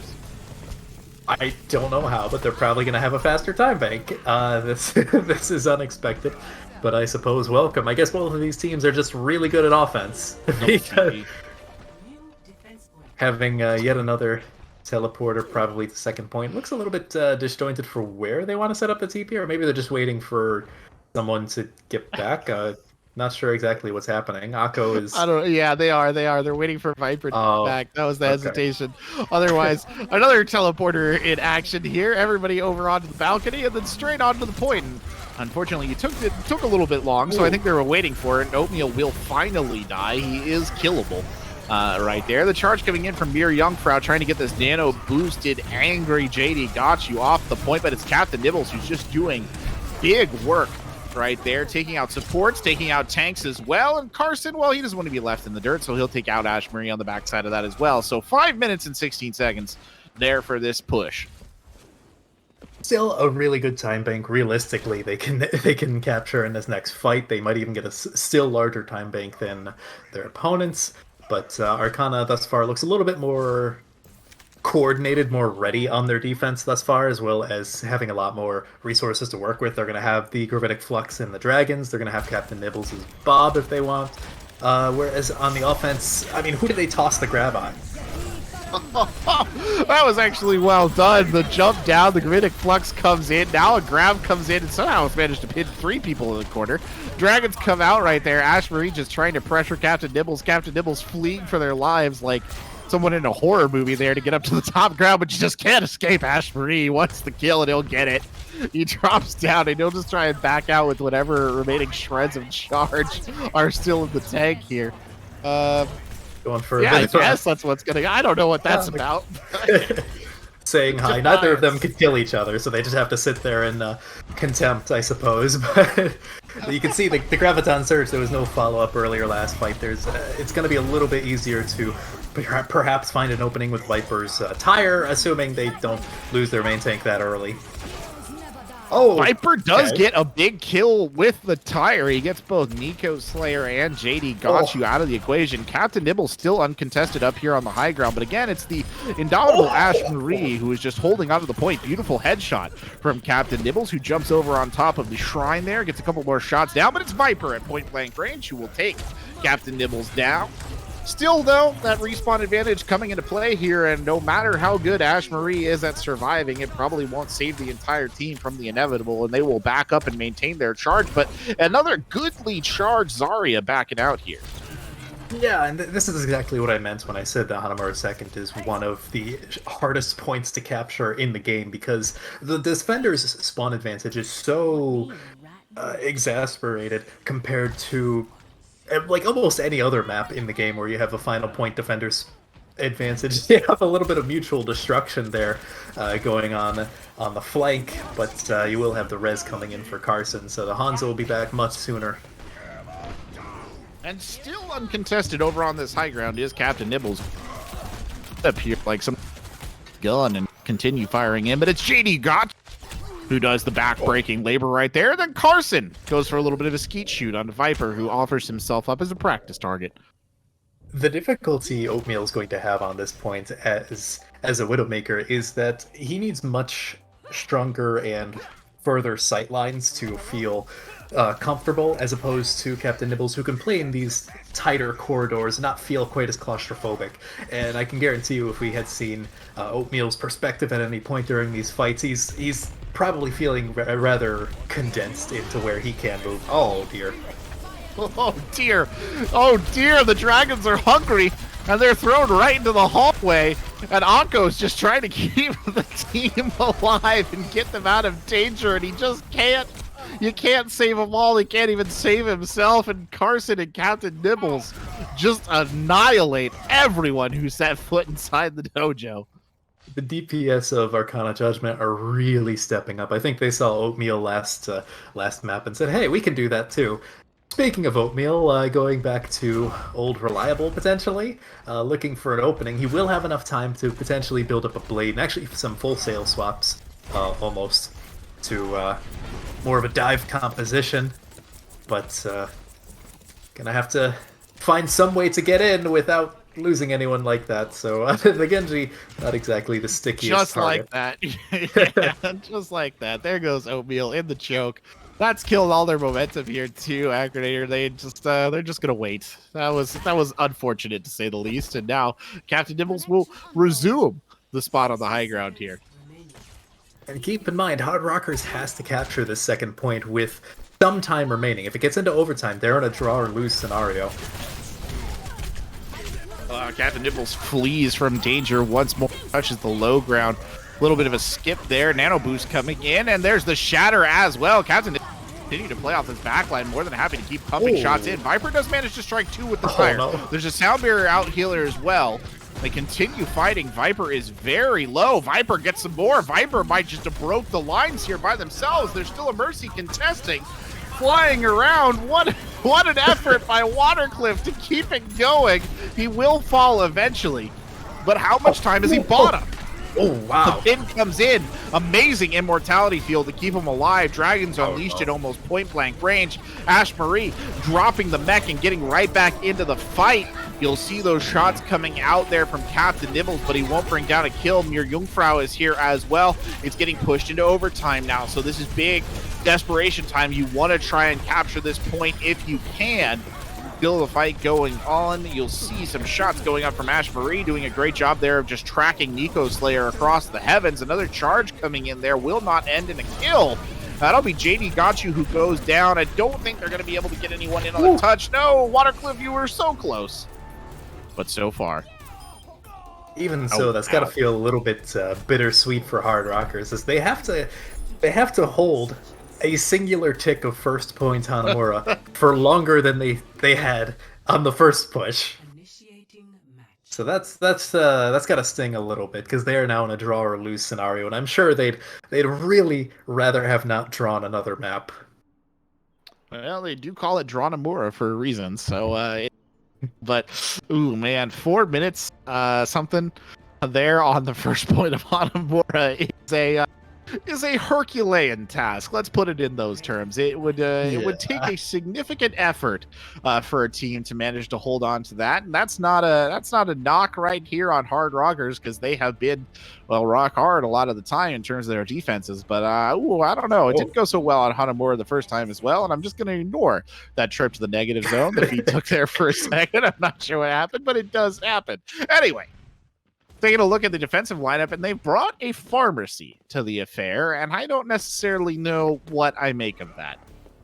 Normally, I wouldn't hate it because it makes it very awkward for the attacking hit scan to find an angle to deal with them as long as they stay close to the choke point. But in this case, Arcana Judgment is playing that Symmetra, so they can really just teleport around and not really worry about the far. Once they get onto the point, it's going to be very difficult for Viper to find those angles to rain death from above. Well, they drop straight onto the point there. Captain Nibbles touches first, Oh, and well, dear. hello, Mir-Jungfrau. Well- Goodbye, Mir. And goodbye, Viper. Goodbye, well, pretty much everybody. All the defenders getting wiped right there. The Hardrockers not living up to the name on that particular point, and that is over. Arcana Judgment just cleans their clock, basically. And that's that.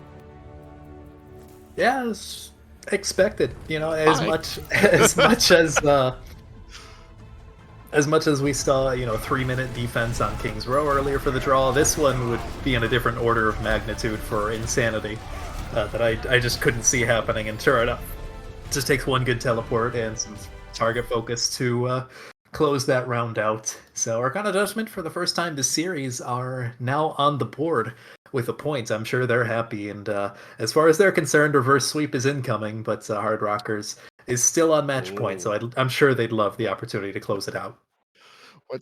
What's that? What's that I hear? Is that the beep beep of the reverse sweep Jeep? Pull it in? I don't know. Maybe we'll see. Don't go anywhere, ladies and gentlemen. Still plenty of gas left in the tank here in this GG match. We'll be right back after the break. Hello, ladies and gentlemen, and welcome back here to Get Good NA.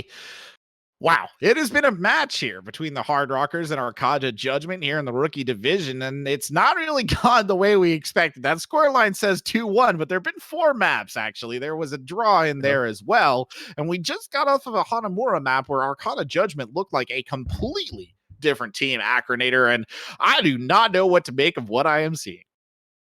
Me neither, in all honesty. I'm just taking it one map at a time at this point. Looks like Busan will be the next map, so we're going back to control. There are going to be no more draws for the time being, and I'm sure Hardrockers would love to close it out in similar fashion to what they did in Lijiang 2-0. Oh, I could not agree with you more. I think the last thing they want is for this to go to a map 6. It would be close to disaster for them. That being said, our control map series on Lijiang came out real strong. They looked great. They did a really impressive job of just kind of finishing off fights. There was one kind of really close control center, but besides that, it felt like everything was swinging their way. So does that magic transfer over to Busan? That's going to be the question. Of course, momentum as well. That was a rough loss on Hanamura. Yeah, definitely. The momentum is currently in favor of Arcana Judgments. Mind you, we've had 5-minute breaks, so maybe that's all it takes for these teams to mentally reset. But at the very least, in terms of comparing like Lijiang to Busan, Busan is definitely more like in a different realm of its own. You could argue say mech base is similar to like Control Center, but otherwise you have downtown and Sanctuary, I believe, for the other rounds of Busan, and those are very very different, more akin to something like say Nepal, for example. Lijiang is kind of like in its own realm in terms of control. So at least in terms of like meta, I would expect to see more brawl on if we see mech base, and probably something closer to like the Wrecking Ball compositions or Double Bubble if we go to the other 2 rounds. Probably with some sniper play if we go to Sanctuary. Yeah, I think that seems like a fair assessment to me as well. I mean, we only demonstrated, right? We've been shown that they can run snipers if it comes down to that. They do like doing it. They've shown propensity for brawl. They've shown propensity for off the wall comps as well. So in actuality, these 2 rosters are showing quite a bit of depth to their strategic variety. So the differences in points between the Busan, sites or whatever, I don't know that that's going to be kind of the telling factor. I do have to wonder though, if I'm coming out of the Hardrockers side, right? Like you got to be a little bit frustrated right now, right? You've done pretty well. You kind of come out the gate swinging. You go up to 2-0 or whatever on the scoreline, 2-0-1, and then suddenly Arcana Judgment just puts on this fireworks display on Hanamura and blazes through. And then I felt like towards the end of that Hanamura map, we were just seeing a more frustrated Hardrockers. They weren't being as tactical about that. It took them a long time to adapt their strategy to something that looked more successful. Yeah, definitely. I would have to worry if Viper was still in, for example, because he looks very good on the heroes he's comfortable on, like that Junkrat, for example. But I didn't see too much flexing around. It was really sublateral on Hardrockers, who looked to be more comfortable with a wider array. So I'm not too shocked to see sublateral, and especially with the potential variety that we could be seeing here on Busan, seeing a very early look at what these compositions might be. They're still in spawn with 20 seconds remaining, so they can meme around a bit. I'm not sure if Oatmeal still wants to try out the Genji, try and pull off another miracle with the Dragon Blade. But otherwise, Arcana Judgment looks relatively normal in terms of their composition. That's pretty standard double bubble. Potentially seeing some Super Monkey Ball, as I like to call it, from Hardrockers. No one's switching, so maybe. Yeah, maybe indeed kind of a different dive, but a dive nonetheless here on that side. And we'll get right into a stutter in the stream there, so we will miss sublateral eating up to the high ground, but you can fill in with your imaginations, or at least I can. And now with some good sight lines here, goes for some shots, and unfortunately just can't quite bring him down. There we go. Captain Nibbles will go out, and so will Nico Slayer. Carson shuts that down right quick, but it's a little too late for Carson as well. He will get caught and burned. And now Mir Jungfrau just in the midst of everything, causing absolute havoc. You see Oatmeal getting in on the action as well, so the Genji can't be entirely discounted, and then they will just go back and take point. The Sublateral just had a brilliant first few seconds in the round as Widowmaker. You really want to make a statement, and he did just that. You know, he got 2 kills. He basically secured the third onto Carson. It didn't really matter at that point that the Widow was gone because he did his part, right? He just did so much damage. Oh, and there's another 2. You can't engage without your monkey in this case. They're going to have to back out, probably. Yeah, you saw JD got you kind of jump up there, and, well, you know, Sublateral just put a bullet in his head, in his face. There wasn't much more about it. Just waited for him to drop in and shot him and then jumped off. And now Captain Nibbles gets killed here as well. And you need to be really careful, Acronator, about these kind of piecemeal feeds into this dive as Mir Jungfrau goes up to contest the high ground again. So just trying to stave them off. Sublateral still largely uncontested back here on the high ground, doing a quick check to see if anybody's pushing. But again, the shots are just not there. Still, I say that. A goat is down. Ash Marie is down. You'll see all over the place is the Winston in the form of JD or Mir Jungfrau there doing some heavy work, but he will be brought down in the midst of the primal, and they will flip it back there at the end of that conflict. Yeah, however, if you're Hardrockers, you're pretty happy with this first point. Actually, they're engaging right away with the mines as well as the blade. Oh, dear. Oatmeal's got a nano blade. He'll finish off Hazer before they can get... JD got you as well, so 4 kills for the Genji that time around, and we may not be sure if he belongs there, but there's no doubt to Oatmeal that he does, because he just continues to kill here. Carson, the last victim of the spree. Oatmeal channeling his inner Haxel, I suppose, because those last few kills in the blade came from quite literally nowhere, and he had no business getting them. But nonetheless, you invest that many ultimates into your Blading Genji, and he's bound to find some value. Arcana Judgment really had no answer to it. You know, I believe they invested the rally, but I mean, that's not the best thing to deal with a Blade outside of just making it a little bit harder for him to find kills. Speaking of kills, Sublateral there just takes Captain Nibble's head off at the neck with a good shot over the top deck, and now a little bit of a play by Mir Jungfrau here, trying to fall back towards the point, as meanwhile, JD got you. He's just going straight in. I don't know if that was an effort to draw the tank off into the nano boost, but maybe it was. Unfortunately, the sleep did come in, but it wasn't enough to stop him. He's going to continue the pressure on to Ana. He just can't find a goat, though. A goat will stay up through all of that, and there Mir Jungfrau has a nano boost of their own, and Mir Jungfrau trying to clean up here. You'll see the jump in there from the Hanzo. That's Captain Nibbles, who just gets driven right back off. Ash Marie here as well to demech the Diva. And a Primal Rage will come out here from JD Gotchu. He has no choice but to invest it to keep this point alive. Hazer does die. JD Gotchu does get a kill on Akko, but it's not really enough. He's got tanks to worry about. He's got all sorts of problems here on the point. Now a minefield to add to his list of troubles, and he will just melt on top of those mines. Ash Marie down to the absolute last scraps of health here, still fighting it out, but it's Oatmeal with the Dragon Blade from behind. Nico Slayer gets annihilated. That honestly just looked like an inability to answer Sublateral's Widowmaker, in all honesty, on the side of Arcana Judgment, because he was getting so much free value. He was getting kills left and right, and it wasn't really until like mid to late in the fight that they were even bothering to deal with the sniper that was destroying them from way far away, to the point where eventually you saw Carson get off of the Echo over to a Tracer just to contest the front line more. And then it was one of the tank's jobs on Arcana Judgment, but that's so difficult to say, hey, D.Va, I know you're protecting everyone on our team right now, but go kill this Widowmaker, because then Hardrockers can just invest a few resources into the Widow without fully engaging onto the Diver, and it just creates this weird power dynamic where Hardrockers had so much more threat generation onto the front line, and that's why they were able to just hold the point for as long as they did. Weird composition coming out now. That is a weird one indeed. Already you see here a little bit of an interesting fight to off Ash Marie Aka both down early on.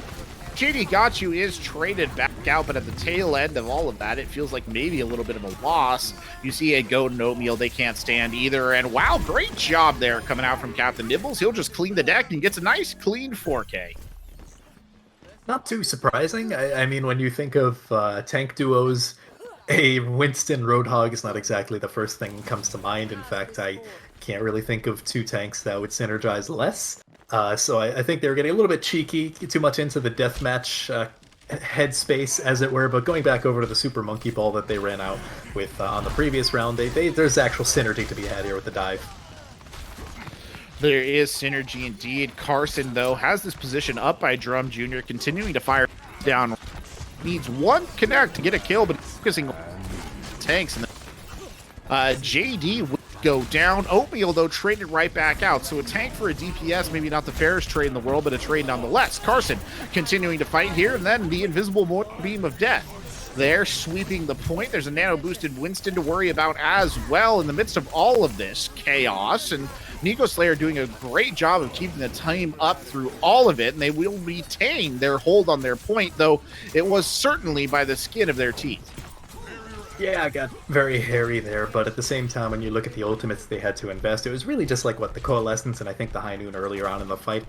So they had more resources if they really wanted to invest, whereas Hardrockers really didn't have too much because they had to make a few swaps, particularly Ash Marie off of the Roadhog onto the Wrecking Ball. Now, this upcoming fight, they're going to have a little bit more to engage with. However, Dragons is a lot of damage all at once. Dragons right up the gut there to do whatever it could. No kills yet, but it sounded primal here. Still, Oatmeal manages to get a kill here. Reverb goes down.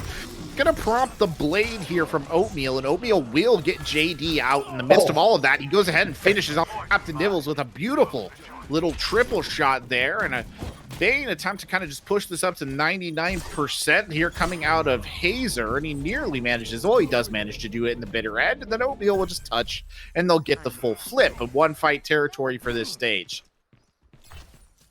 If you're Arcana Judgment, you don't feel too bad about that fight loss because you're at 99%. You can see that they really only invested, the Primal Rage and the Dragons from Carson. They have both support ultimates, crucially, as well as Hazer has the Bomb, Captain Nibbles has the High Noon if they really want. They have a lot of tools to re-engage this point. They only need one good fight to win this entire round. So they're looking pretty right now. High Noon does come out here, the counter High Noon from the other side. The sound barrier thrown out in the midst of all of that saves them from a fate right there, and they go in for the res, but they won't find it. That's 3 kills already onto the side of Hardrockers. They are in a dangerous situation indeed. Ash Marie comes swinging back in. It's going to have to be an absolute hero contest from the nano-boosted Hamster in his little wrecking ball, but how long can he hold on here? There's a Tracer in here as well. Ash Marie taken out. There goes the Goat. Now jumping back in, Mir Jungfrau trying to keep it alive. The tickle cannon tickling at full tickle volume. But is it enough? And it is certainly not. Mir Jungfrau is out-tickled on the point by JD Got You, and that pushes it up to a 1-1 scoreline. We're going to mech base, and in all honesty, I can't say with certainty who should have the advantage coming into this round. I suppose Hardrockers, because they took Li Zhang rather dominantly with their Brawl, but at the same time, Arcana Judgment hasn't been looking too bad in in this map thus far, so it's really going to depend on individual play. The only difference here being it looks like Nico Slayer opting for the Moira outside of the Baptiste and then the off-tank difference. So Hazer is going to have to be looking to eat those blizzards, those graviton surges, whereas Arcana Judgment doesn't really have to worry about the same from Ash Marie.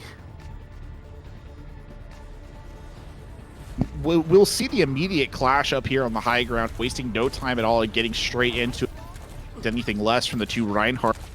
That Maywall does come up, but it's a Maywall on the other side that manages to stave off the aggression here. Seeing that, though, Mir Jungfrau does fall perilously low right there and does have to fall back for a brief second. A little bit of a hang up there, but they keep going. Captain Nibbles firing some shots off from the hip. They have traded out. A goat, though, tries to unlevel it real quickly. Gets Captain Nibbles out of the equation. Sublateral, too. Just continuing to pump damage in as a goat gets one on JD Got You. And that should pretty much end this right here. They will manage to get the D-Mech onto Hazer, and they just finish it off. No attempt there to stagger the D-Mech. Yeah, staggering the D.Va has not worked out too much in their favor thus far this series. Hazer's on getting darn near double digits for the remake kills, so not something you want to play with too much. But realistically, if you're looking at the difference there between Hardrockers and Arcana Judgment, Hardrockers with the Zarya are able to get a little bit more brawly. Not too shocking, they were able to get... Oh, dear. Oh, the wall game, though. The counter wall coming up there blocks Sublateral out from dropping their wall. They try and put it down again, but JD Got You comes sailing across the screen, crushes Ash Marie, and then hello, Sublateral. He'll go ahead and throw out a blizzard there at the top of the stairs, and that's everybody. Dip into that, and they'll just go ahead and finish off those kills. Oatmeal more than happy to get those solid targets, but okay, Reverb, I see you. Not without a fight. Let's just put it at that. Sometimes you just gotta show them who is boss, even if your team lost. Witness him. Crucially, Arcana Judgment does have the beat as well as the Blizzard coming up, so there is going to be a little bit of a window of opportunity to sustain through whatever Hardrockers wants to toss out, particularly the Grav. We'll see what they decide to do. Oh, wow. High noon from the high ground catches Oatmeal peeking. That was unfortunate indeed. Out comes the Blizzard there onto the point from Carson, or just slightly off the point, I should say, from Carson, trying to get a couple of kills with it. They do. Mir Jungfrau goes down. Akko taken out as well. Sublateral added to the pile of bodies here, and Ash Marie is just backing up and, well, will try and run away. Barely enough charge worth preserving, but still... Whoa! Nearly catches Mir Jungfrau out, and he'll fall back over that ice wall, and he's never been happier. They're going to re-engage very quickly here, wasting no time at all, going straight into the meat and potatoes of this. And already Ash Marie is charged up to the gills. They'll throw out the grab there, and it just gets eaten by Hazer at point-blank range. Up goes the bomb. Away goes Akko. Baptiste be gone. At the top of the high ground right there, and they're continuing to fight here, and the point just ticking up for Arcana Judgment. Another good Maywall coming in. Can they make some difference here? Mir Jungfrau will go down. Oatmeal trading out. They continue to fight there. Carson still up. A goat will die at the end of that, and there goes the wall up. They're pushing back now. Carson has to fall back to the point. They're still continuing to fight this one out. 65% on the clock, and they are just unrelenting here as Oatmeal's going to go ahead and invest the high noon. They just don't want to stop going. They're still fighting this out. They are still going at this point in time. Carson jumps into the ice block there as Oatmeal goes down. JD Got You gets 2 with the charge and doesn't go off the edge of the map himself. JD Got You gets 4, and JD got him indeed, Acrodator. What a elongated fight, and this is really not working in favor of Hardrockers. I know they feel like they can win this, but they really have to reset at some point and come back with a plan. They don't have too much to work with anymore. They have the Graviton Surge, they have the window, but that's basically for naught. And can they even touch? Nope. No, they cannot! Oh, and dear. Arcana Judgment picks up Busan, and that means map 6, ladies and gentlemen. Play of the game. Oh dear, I don't know if we're going to a control or if we're going to something like, say, escort. Hopefully it's not another drawable map, because that would just be a nightmare and a half. But got both boops on both sides of the little walkway railing there. Yeah, that was He parted the sea. He just sent them both sailing in opposite directions. Unfortunate indeed. But we are going to another control map to decide it all. This has been an absolute marathon of a series between these two teams. Arcana Judgement picking up Busan and forcing us onward to Ilios Acronator, which will be the final 6th map of the series. Yep, there are no more draws, thankfully. So we're not seeing a map 7 anytime soon. Ilios is honestly, it feels like the polar opposite of Lijiang Tower, whereas Busan will be somewhere in between those two. It favors a lot of long sight lines. It favors a good amount of dive if they want to play that. Not necessarily a ton of brawl. Maybe double shield. I would expect more of like the Winston centric compositions, double bubble, stereotypical dive, Hardrockers if they want to run out on the super monkey ball, they could play more of that. So yeah, Winston all the way. I'm expecting.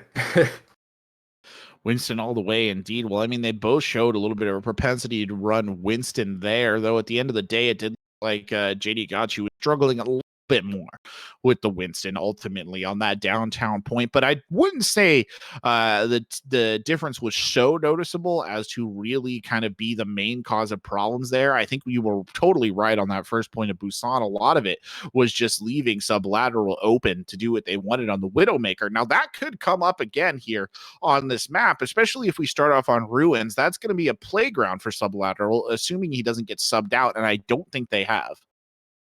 It doesn't look to be the case. I wouldn't expect either of these teams to make subs at this point. Busan was so incredibly close at times. If you're either of these teams, you don't want to risk it. Like Hardrockers have been trying to close this out for like what 3 maps now. Arcana Judgement has been slowly clawing their way back up to this point. I don't think any of them want to risk anything at this point about this series. They just want to close it out. They just want to go home.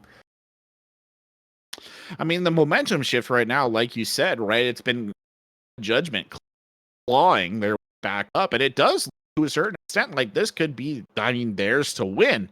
If you had told me that a couple of maps ago, I don't think I would have believed you, because Hardrockers looked like they were going to walk this one away, but it has not been the case. And I do wonder if this sort of tenaciousness coming out of of Arcana Judgement has just offset Hardrockers just enough to create some ultimate problems here. Possibly, yeah. And in all honesty, if we are going to be seeing a lot of Winston like I'm predicting, it's going to be both momentum and coordination that's going to define which team wins these fights. Dive is a very team-oriented composition. I guess similar in a lot of ways to more of the popular brawl compositions, like say Goats back in the day, where they need to be very on the same page in order to get any value out of it. Otherwise, it's just going to be a Winston diving in, feeding, and going back to spawn while the rest of the team is standing in the back line, staring at them, wondering what happened. So, looks like we'll be getting into the game in just a moment here. Unfortunately, what you just described there does sound a little bit like what we saw on a Judgment, where dived in. It didn't go very well. Let's that Sublateral shot him in the face, and everybody just kind of cleared him up. And it kind of happened again on shortly after that too, where he just kind of touched the point and tried to circle around and jump back out, and whether there were people waiting for him on the other side there to finish him off. So it's not been particularly successful on that front. So we'll see. Just that's my main worry. That's my main tell here, is I just don't know if they're going to be able to hang in the Winston based competitions, because I don't know if that's where their strong suit has been entirely throughout this match. Yeah, definitely. It's okay, so we're seeing a little bit of a swap up. No substitutions, but some role switches. So Oatmeal Interesting. is supposedly on tank, and Ash Marie is going to be on DPS. Now, Ash Marie has been a rather high performance player on the off tank position. I mean, Yeah, definitely. they basically been a large Symmetra on the Zarya. So I'm curious to see what that means in terms of their compositions, what they're comfortable playing. If they're going to be hard locked into any particular tank duos in particular. If Oatmeal is comfortable playing a wide array of off tanks, or if they're going to be stuck with just like one or two. It's certainly a bit of an interesting choice. I don't really know what to make of that. Both of them have actually been kind of high performing players. About Ashmore, but also Oatmeal, right, has been kind of instrumental. We would not be looking at this scoreline were it not for Oatmeal on Junkertown coming back in with the Blade. He's done really well on the Genji, so this swap is a little bit interesting indeed in that regard. On the other side of the ball, I wonder how much of movement or room this is going to give to Hazer, who as an off tank has also been playing very well, I feel, through most of the night, especially on that Diva, has kind of been matching Ash Marie blow for blow. It'll be interesting to see if Oatmeal can hang with Hazer on the other side, but they are showing different comps here to start as well, because Mir Jungfrau is coming out on the Reinhardt, whereas JD Gotchu is picking the Winston. Yeah, interesting. They do still have time to swap, but it looks like they want to stick with these. In terms of the Reinhardt composition, I guess this would be one of the few maps that could work on Ilios. I've also seen it somewhat on Lighthouse, but normally you see the Winston, so I'm going to be curious to see how they play this, particularly with the Reinhardt rotating around the well, because obviously that death pit is not too pleasant to the giant German man in armor. So we saw Oatmeal on the Doomfist, but now we're seeing Ash Marie on the Doomfist, but Oatmeal has already died.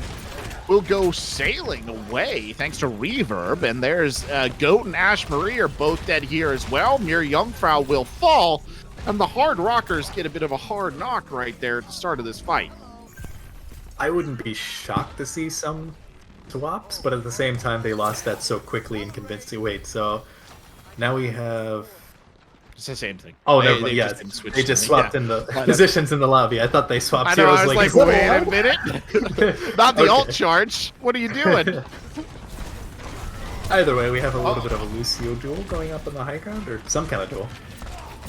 Some kind of duel indeed. Oatmeal finally finds the kill, and then immediately Ash Marie and Akko get them as well, and their trade has no breaks here, because Hardrockers come back in and just as decisively as they were shown the door, return the favor on the other side. Reverb, the only one who got a kill there, and I think it was because he put Ash Marie in the well. Well, you gotta get at least one every round, otherwise you're not a true Reddit, Lucio. Either way, a Goat is honestly has been silently carrying a lot of these fights for Hardrockers, getting these crucial sleep darts and just opening up the fight. Out comes the Coalescence here. That'll force the sound barrier out early. Goat has the nano here. Sublateral in the midst of everything, just firing away. Reverb gets one more because he is awaited in Valhalla. He will not be taken out without getting a couple of kills, and then he just falls back to his team. So nearly tied here on score at the moment, but a bit of a defensive up here for Hardrockers. I was joking when I had the one boop around quota, but I guess Reverb took it a bit too seriously because he already has the beat, so they will be able to use that to engage if they want. Oatmeal isn't particularly close to the Graviton Surge, so it's going to be a little while till that happens.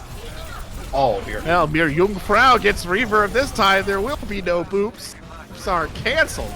Captain Nibbles manages to get a kill here, but Ash Marie just cleans up. Oatmeal in on the action as well. Hazer the mech, and I tell you what, the Hardrockers are showing some real take no prisoners kind of attitude on this Ilios well.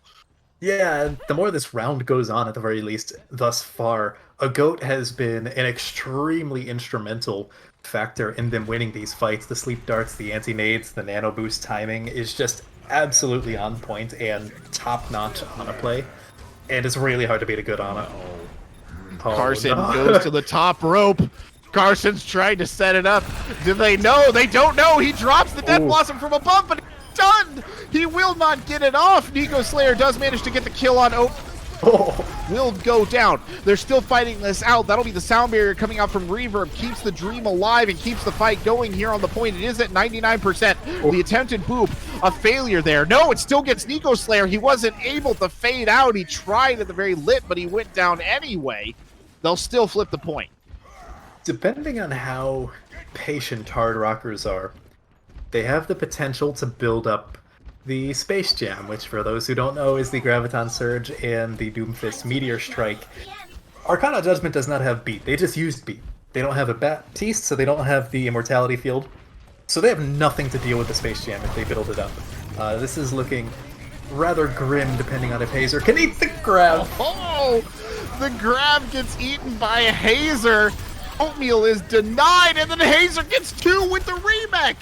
The man is a remake master. My God, get him some sort of award or something. That's like the 9th or 10th kill with the remake. We've got to be getting close to double digits. Like, it's getting ridiculous. We need a tracker or something because it is off the chain right now. It's crazy. What's tragic, though, is that Sublateral used the Bob. They swapped over to the McCree, so it doesn't necessarily matter, but you'd want to get more value out of the Bob than just using it right before you die.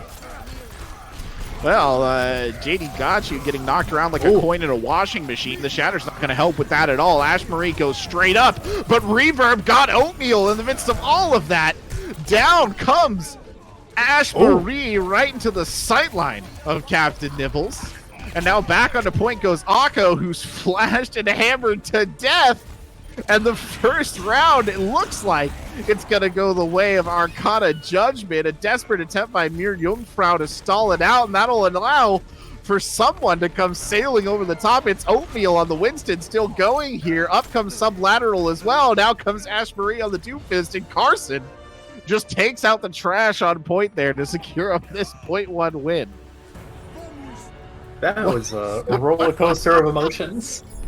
That was absolutely insane. I have to fear that Hardrockers are perhaps regretting the swap around in their lineup just because they were doing decent up until that point, you know, with Oatmeal on the DPS and Ash Marie on the off tank, and they weren't doing terrible on their newer roles, but it just feels like such a weird thing, especially when you had so much synergy in the series, let alone probably up until this point with the tank lineup, and that's such a powerful thing. Sticking on to the brawl, which I guess can work here in the lighthouse, so I'm not too surprised. Actually, this is mirror compositions. Oh, no! Corner, but he's there! He's there! Reverb is there with 5 on the boop! Reverb, witness him! He will not be denied! He wins that fight in fine fashion! That is a perfect example of why it's determined by whoever gets the Symmetra teleporter off. Yeah, sure enough, we have Sublateral swapping over to the Hanzo instead. I'm not sure how Captain Nibbles fell off the map, but I did notice that in the kill feed they won that round, so I think I think it's fair to point that one out. He was so excited. He just threw himself off the map from sheer adrenaline. Anyway, Captain Nibbles here playing tight on the point, tries to... That might have been why. It's not a cliff on your backside that time. That might have given us a clue to exactly what happened on the last fight, to be fair. JD got you swinging away here at the gates. But I can't help but feel like Reverb's initial environmental kill has just put Hardrockers and rocked them right back on their feet. Ash Marie does get one trying to settle the nerves. Sublateral gets another one here as well. So Carson and Captain Nibbles are down, but the casualties just too high on the side of Hardrockers. They will back up here. Yeah, especially with Nico Slayer having that amplification matrix. If they wanted to push in, they'd probably just eat a massive fire strike to the face. Too much damage to really push into. So even without the DPS, they can just wait. Amplification matrix coming down on either side right now. Nico Slayer doing his best to just stay alive, is forced to invest the immortality field, then leaves its coverage. Sound barrier does come out here, but it's Hazer on the Diva, who's cleaning up, but not cleaning up enough because Mir Jungfrau now is dropping onto the point, but Mir Jungfrau dies to a turret as soon as they touch. The Diva bomb is thrown there, might actually have just been for the remake, and Hazer will remain inviolate here on the point. There was a decent amount committed to that fight from the defense. Arcana, they used literally both tank ultimates and support ultimates, so there's going to be a little bit of a window for Hardrockers to run in. As long as Oatmeal doesn't get the Graviton eaten yet again, they can probably find a good amount of value out of it. Well, 3 cheers for Oatmeal here, jumps right in, tries to drop the Graviton. There, he gets pinned into a wall, he doesn't use it.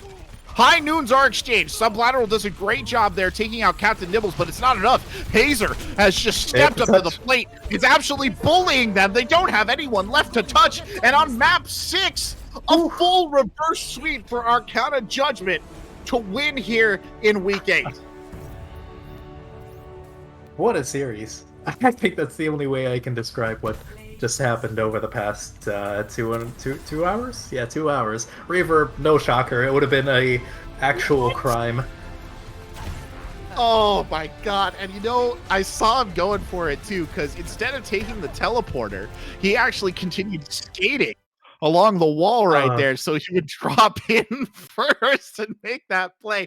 But basically every Lucio's like beautiful dream right there is just given form on Ilios. I don't even know what to make of it. Absolutely mad series.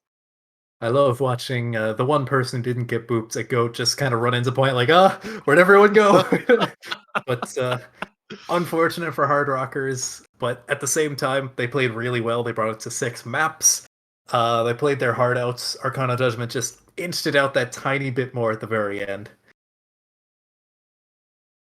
And that will be the difference, or kind of Judgment with the tenacity to hang in there despite the draw, despite going down 2-0 to start. They just push their way through and come back for the 3-2 victory. It was an exciting 6-match series, and you're probably feeling a little bit tired. I assure you we are as well. But the action is not over yet. We have an exciting matchup coming from the expert division. Don't go anywhere. We'll be right back on the other side of the break with that game.